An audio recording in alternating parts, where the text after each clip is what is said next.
Magandang araw kaibigan! Tuloy po kayo sa Felicidad's Channel. Sa mga kwento ng buhay at pag-ibig na hinalukay sa natatagong baul ni Felicidad. Pero bago po tayo magpatuloy, huwag niyo pong kalilimutan na i-like ang video, i-subscribe ang channel, at i-click ang notification bell para lagi kayong updated sa mga parating pa na upload.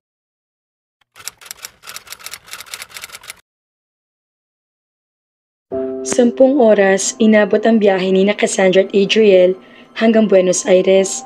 Wala pa siyang matinong tulog mula ng gabing pasukin nilang hotel room ni Adriel, kaya siguro nakararamdam na siya ng panghihina.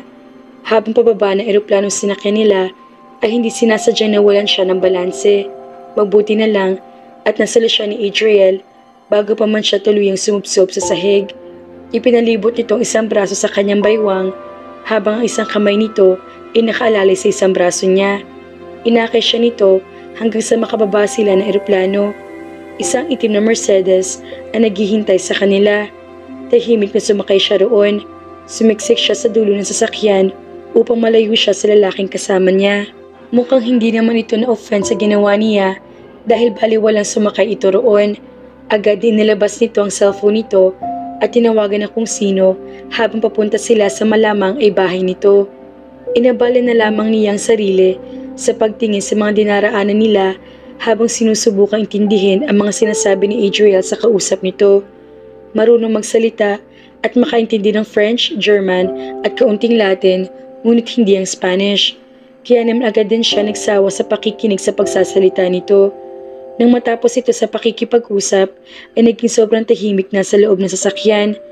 Isa sa mga nakakuha ng atensyon niya ay ang monumento na ayon kay Adriel ay tinatawag na El Obelisco na itinayo para sa pagdiriwang ng ika-400 taong anibersaryo ng syudad na iyon. Madalas na may nagaganap ng mga concert dito, imporma nito sa kanya. Ibinalik niya ang tingin sa monumento. Maraming ang tao sa halos buong lugar. May nakita pa siya magkapareha na sumasayaw ng tango. Sa kabila ng nararamdaman niyang pagod, ay na-excite siya sa mga nakikita niya sa paligid. Naalala niya ang mag-out of country trip nila na kanyang ina at nakatatandang kapatid. Madali silang magpunta sa Paris at Rome, ngunit kahit minsan ay hindi pa nila nasusubukang pumunta sa South America. Hindi pa ako nakakakita ng ganito kalapad na daan, namamanghang sabi niya. Ito ang tinatawag na Avenida de Julio, ang pinakamalapad na daan sa buong mundo. There are 12 lines of traffic. Napansin nga niya na mabilis ang ilan sa pagpapatakbo ng sasakyan sa mga ito. Hindi ba uso ang traffic sa bansang iyon? Palagi kasi nagmamadali ang mga tao dito sa kung saan man sila pupunta. Dagdag pa nito. Tayo, malayo pa ba tayo sa pupuntahan natin? Tanong niya. Gustong gusto na ng katawan niyang humiga sa malambot na kama at matulog sa mga susunod na oras. Malapit na tayo. Sa Recoleta ang bahay namin. Sagot nito. Ang akala ko ba sa Buenos Aires tayo pupunta? Saan ba talaga siya balak dalhin ito? Dahil ba sa sobrang pagod na nararamdaman niya, ay hindi niya namalay lumagpas sa sila sa dapat ay pupuntahan nila? Isang baryo, ang Recoleta. Doon ka lumaki? Curious sa tanong niya. Mariing naglapat ang mga labi nito sa lalong ipinagtaka niya. Doon ako dinala para tumira sa mga kamag-anak ko pagkatapos kunin ang mga magulang ko. Kunin? Mahabang storya. Huwag kang maraming tanong. To make a long story short, nakuha kong muli ang bahay na talagang sa amin. Tahimik na uli sila naglakbay ng mga sumunod na sandali. Napaisip siya sa sinabi nito. Kinuha ang mga magulang nito. Natigil lang siya sa pag-iisip nang sa wakas ay marating na nila ang kanilang destinasyon. Isang unipormadong lalaki ang sumalubong sa kanila na makababa sila ng sasakyan. Magandang araw, Senyorito Aquino. Maligayang pagbabalik po. Magaling na pagbati nito kay Adriel. Salamat Juan, it's nice to be home. Nang may ilang mga lalaki lumapit sa sasakyan at sinimulang ibaba ang mga bagahe nila, ay iginaya na siya ni Adriel papasok sa magarang bahay. Bigla siya nakaramdam ng paniliit na mapagmasdan ng kabuuan ng mansyon. Matagal na panahon na mula nang huli siya makatungtong sa ganoong klase ng bahay. Makatatagal ba siya sa bahay na yon? Bigla ay parang gusto niya magsisi na sumama pa siya kay Adriel. Paano kung malaking inasahan ito sa kanya? Paano kung ipahiya niya ito? Kung ngayon pa nga lang, parang gusto na niyang kumaripas na takbo palayo roon. Paano pa kaya sa mga susunod na araw? Iniisip pa lang niya na titira siya roon ng 3-6 hanggang 6 na buwan ay para nanghihina na siya. Napasiklot siya na naramdaman niya ang kamay ni Adriel na humawak sa kanyang kamay. Inangat nito iyon at dinala sa mga labi nito. 6 milyong boltahe ng kuryente ang nanulay sa katawan niya dahil sa pagdikit ng mga labi nito sa kanyang balat. Ano bang ginagawa niya? Nagtaka siya na makita ang pinaghalong init at pagkamuhi sa mga mata nito na magsalubong niya ang tingin nito. Ano kayang iniisip ito ngayon? At bakit ganoon ang naging reaksyon ng katawan niya? Her body felt like it wanted more than the kiss Adriel gave her. Magpahinga ka na. Sa Trinidad na maghahatid sa iyo sa silid na gagamitin mo. Malambing na sabi nito sa kanya. Tiningnan niya ang isang unipormadong kawaksi na lumapit sa kanya. Nginitian niya ito ng alanganin bago muling binalingan si Adriel. Ayaw niya masanay na naman sa kakaibang kabaitang ipapakita nito sa kanya, lalo na sa mga paglalambing nito. Kailangan niyang protektahan ang sarili niya mula sa demonyong kasama niya. Huminga siya ng malalim. Ano nga bang napasukan niyang iyon? Hindi na niya alam ang gagawin. Biglang sumagi sa isip niya ang nangihinang mukha ni Uncle Johnny. Ginagawa niyang lahat ng iyon para sa taong pinagkakautangan niya ng loob. Sa halip na sagutin ito, ay tinalikuran na lang niya ito.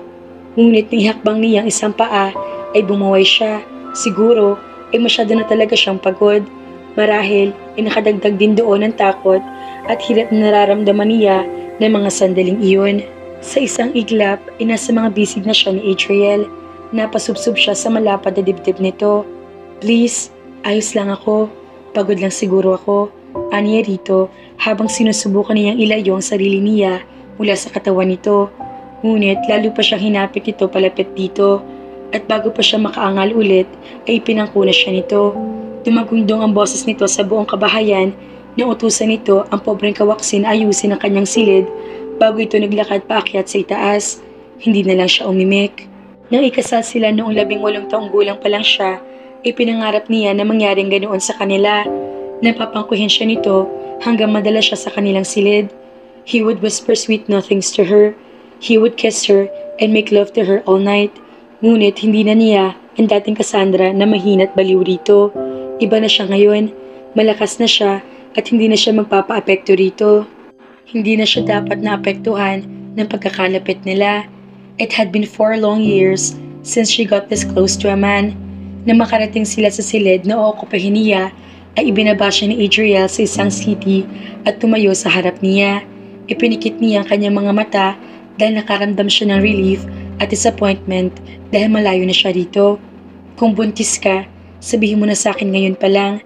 Napasinghap at nanlaki mga mata niya dahil sa sinabi nito. Ilang segundo niyang kinalmang sarili sa halo-halong emosyon na darama niya dahil sa akusasyon nito. Hindi ako buntis, pagod lang ako at kailangan ko na magpahinga. Malamig na sabi niya dito. Hindi tayo nakasisiguro. Magpapacheck up ka para masiguro nating hindi ka nga buntis. Nagtagis ang mga bagang niya. Mariing ipinikit niya ang kanyang mga mata. Gusto niyang isigaw rito na wala itong karapatang panghimasukan ang pribado niyang buhay. Hindi nito alam kung anong pinagdaanan niya. Ngunit nagpigil siya. Hindi yun ang oras para isipin niya ang sarili niya. Ipacheck up mo ako kung gusto mo. Wala akong pakialam. Nanginginig ka, puna nito.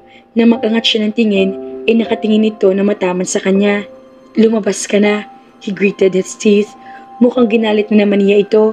Ngunit ito naman ang nauna, kaya wala siyang dapat ikatakot. Maya-maya ay bumaba ang mukha nito sa mukha niya hanggang sa magkatapat na ang mga iyon. Pagbibigyan kita ngayong gabi, Cassandra. Isipin mo ng lalaki mo hanggang gusto mo. Ngunit iba na mga mangyayari bukas. Aakto kang masaya sa piling ko, sa ayaw at sa gusto mo.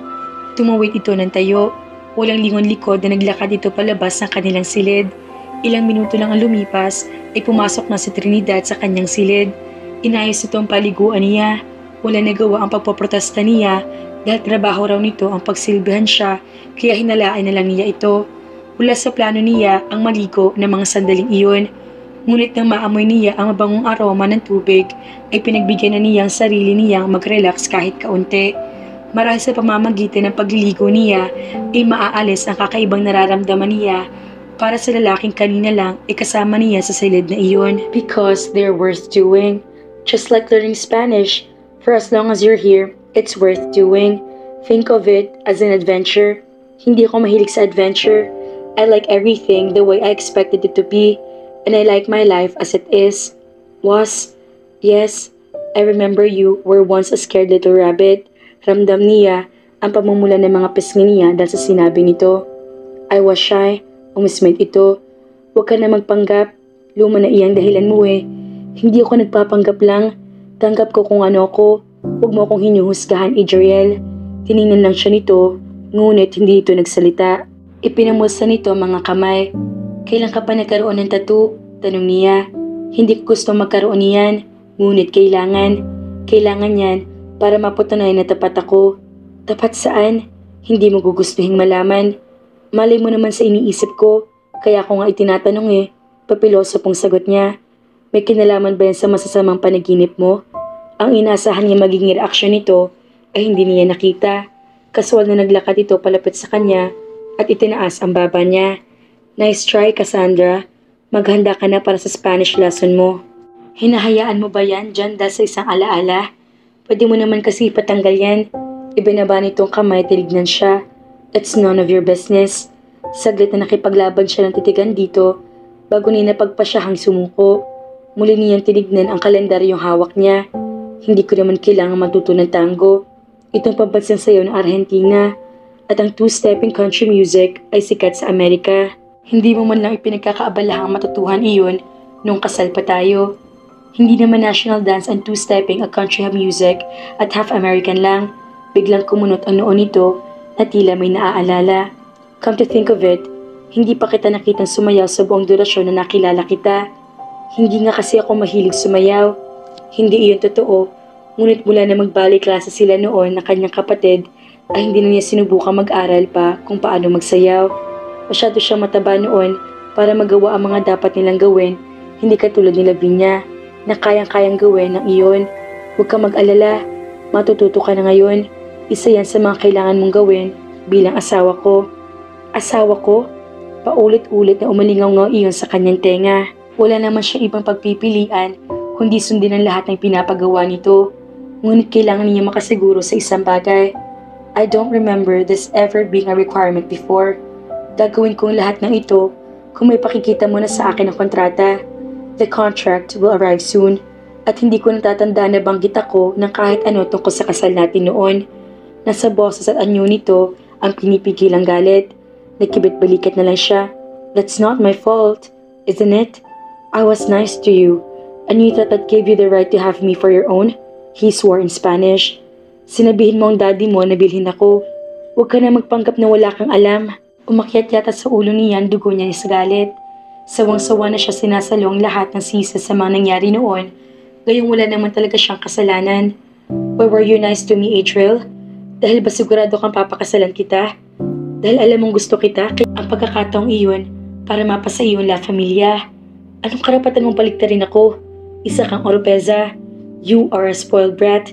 You wanted me, and no one can stop you. I was so stupid to fall for your act. Dinuro niya ito sa dibdib. Walang dahilan para maging mabait ka sa akin noon. Hindi naman ako attractive. I am not capable of attracting a busboy's attention, much less yours. Alam ko naging mabait ka lang sa akin noon para mahulog ang loob ko sa iyo. Hindi mo naman hawak ang La Familia na una kita makilala. Nasa daddy mo yun, pero naging mabait pa rin ako sa iyo. I was nice to you because I felt sorry for you. Nasaktan siya sa sinabi nito kahit na dapat ay inaasahan na niya iyon. Tumalikod siya rito at pilit na kinalma ang sarili. Kinagat niya ibabang labi niya para pigilin iyon sa panginginig bago siya muling humarap dito. Marami kang dapat nakaawaan sa akin, alam ko yun. For the extra pounds of it. Weight is not important. Tumawa siya ng malakas. Oo nga naman. Dahil iyong ibang mga babae nagdaan sa buhay mo ay nagtataglay ng magagandang katawan na hindi kahihiya na kahit na sinong lalaki. Huwag kang mag-alala, Adriel. Pipigilan kong sarili ko sa pagkain ng marami para hindi ka mapahiya sa ibang tao. Ang timbang ng babae ay importante lang para sa kanila. Kung komportable ka naman sa sarili mo, then weight is not an issue. God, you're a hypocrite. Galit na asik niya dito. You never even kissed me before because I disgusted you. I never kissed you because I was mad at you. Muli itong lumapit sa kanya. Galit pa rin ako, pero dapat hinalikan na kita. Dapat ay tinanggap ko ng lahat ng inialay mo. Napaatras siya dahil sa apoy na nakita niya sa mga mata nito. Hinamon niya ito at alam niyang wala itong plano magpatalo sa kanya. Hindi ko alam kung anong pinaplano mo, pero sinasabi ko sa iyo, wag na wag mo akong hahalikan. Huli na ang lahat para dyan. It's never too late, he said before lowering his head towards her. Aso't pusa sina Adriel at Cassie mga kafelisidad. Mauwi kaya sa pag-iibigan ng kasal na pinilit lamang? Kaya naman, abangan!